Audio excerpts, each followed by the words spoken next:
Assalamualaikum warahmatullahi wabarakatuh. Hari ini kita akan bicara tentang metode penelitian hukum. Sebelum masuk ke dalam metode penelitian hukum, saya akan mencoba mereview kembali tentang apa itu metode penelitian. Metode penelitian adalah bagian dari metode ilmiah. Sebetulnya, setiap hari, setiap saat kita selalu melakukan penelitian. Kenapa penelitian itu ada? Karena ada rasa ingin tahu manusia yang semakin besar. Anda calon sarjana hukum, Anda calon sekolah, tentu berbeda mencari sesuatu dengan mereka yang masih SD, masih berada di bangku sekolah dasar atau sekolah menengah. Saya akan contohkan ketika rasa ingin tahu terhadap spidol. Mereka hanya melihat secara empiris, mereka hanya melihat secara indrawi, maka spidol itu hanya buat menulis pada tataran anak sekolah dasar. Pada tataran anak lebih tinggi lagi pada sekolah menengah, mungkin mereka akan berpikir bahwa spidol tidak hanya buat menulis, tetapi juga berisi cairan, dan kemudian dia ada proses di situ untuk menjadikannya sebuah spidol. Berbeda dengan Anda sebagai calon-calon sekolah yang memandang bahwa spidol tidak hanya buat menulis.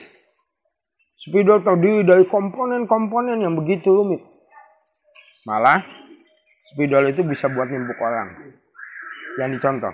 Baik, kembali kepada metode penelitian. Metode penelitian adalah salah satu cara untuk mengetahui sebuah kebenaran. Metode ada cara. Bagaimana melakukan penelitian. Kita melakukan penelitian tiap hari. Contoh, seorang ibu, seorang koki masak misalnya, melihat sebuah masakan dan kemudian dia lihat masakan itu begitu menarik, dirasakan begitu nikmat, maka dia mencari tahu bagaimana masakan ini bisa terbentuk. Dia urai bumbunya, dia urai kandungannya yang ada di dalamnya, sampai dengan cara memasaknya, maka kemudian sebetulnya dia sudah melakukan sebuah penelitian. Jadi penelitian sebetulnya kita lakukan. Kita ingin tahu seseorang, sebetulnya kita sudah melakukan penelitian. Siapa orang itu, bagaimana orang itu, sebetulnya kita sudah melakukan penelitian. Nah, metode penelitian adalah satu cara untuk meneliti. Dan metode penelitian adalah metode ilmiah. Saya akan coba misalnya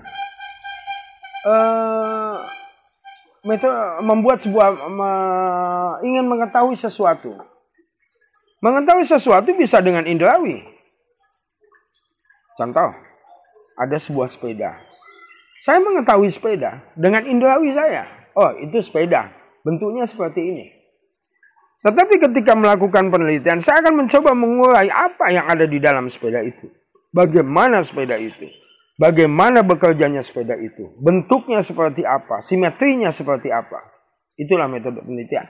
Maka metode penelitian dapat juga untuk mengukur. Teman-teman semua, karena metode penelitian adalah bagian dari metode ilmiah, maka ada beberapa syarat yang harus ada sebagai metode ilmiah. Yang pertama adalah dia harus bersifat rasional. Pendekatan ilmiah mengajarkan kita untuk menggunakan rasionalitas kita, menggunakan nalar kita untuk mencari kebenaran. Kita banyak menggunakan nalar kita, banyak menggunakan rasio kita. Persoalannya, apakah kita menggunakan pendekatan ilmiah? Karena tidak hanya rasio, tetapi juga yang kedua adalah sistematis. Pendekatan rasionalitas sistematis, pendekatan ilmiah adalah pendekatan yang rasional dan sistematis. Bagaimana sistematikanya? Ketika kita mencoba meneliti sebuah sepeda, apa, bagaimana, tujuan apa, bagaimana bekerjanya sebuah sepeda, kita jelaskan, kita uraikan dengan sistematis.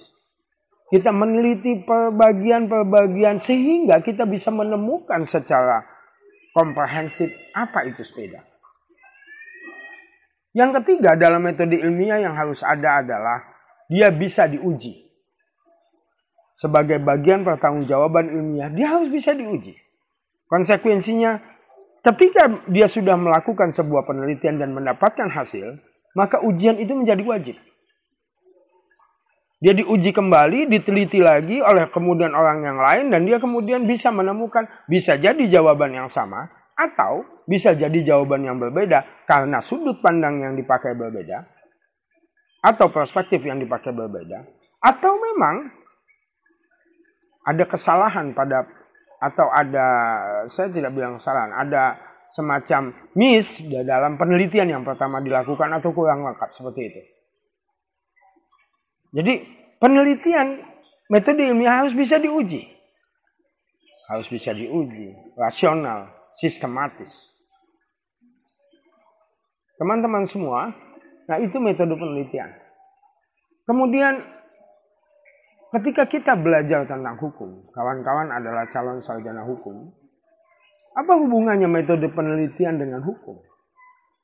Dalam kajian ini, kita mengatakan bahwa hukum merupakan objek dari kajian, merupakan objek dari penelitian.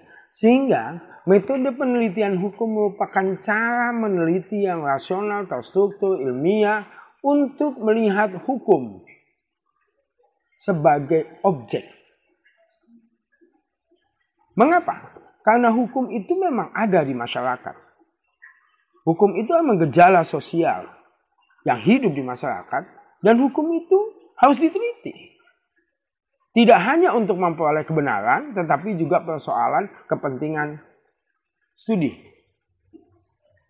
Anda sarjana hukum tentu akan meneliti dengan pendekatan untuk objek hukum. Seorang sarjana psikologi meneliti psikologi sebagai objeknya. Sarjana ekonomi meneliti ekonomi sebagai objeknya. Sarjana pendidikan meneliti pendidikan sebagai objeknya. Sarjana agama meneliti agama sebagai objeknya. Dan Anda sebagai calon sarjana hukum adalah menjadikan hukum sebagai objek dalam sebuah penelitian.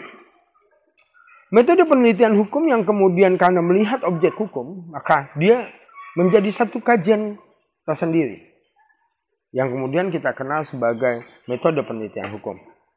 Namun, karena hukum itu, kalau kita ketahui kita bicara hukum sebagai sebuah gejala sosial, hukum sebagai aturan tertulis, hukum sebagai kaidah normatif, hukum sebagai asas, maka metode penelitian hukum akan terbagi-bagi pada dan tergantung pada objek atau kajian dan jenis hukum yang akan diteliti. Dengan memahami hukum, objeknya, bentuknya seperti apa, maka kita akan bisa mengklasifikasi jenis-jenisnya. Misalnya, yang pertama, ketika kita bicara jenis hukum, maksud saya jenis metode penelitian hukum, metode penelitian hukum dibagi secara jenis menjadi 3. Ada yang menjadi 2. Profesor Sachipto Raharjo membagi 3. Beliau membagi pada metode penelitian hukum asas, metode penelitian hukum doktrinal, dan metode penelitian hukum empiris. Ada yang lain membagi hanya 2. Membagi metode penelitian normatif, metode penelitian hukum normatif, dan metode penelitian hukum empiris. Saya lebih setuju dengan berpikiran atau mengacu kepada Profesor Sachipto Raharjo yang membagi metode penelitian pada 3 jenis, yaitu metode penelitian hukum asas hukum atau filsafat hukum, kemudian metode penelitian hukum normatif yang mempelajari tentang norma hukum, dan yang ketiga adalah metode penelitian hukum empiris. Pembagian itu akan kita jelaskan pada sesi berikutnya. Ini sebagai pengantar untuk saudara-saudara kemudian membaca ulang tentang metode penelitian dan metode penelitian hukum. Terima kasih. Assalamualaikum.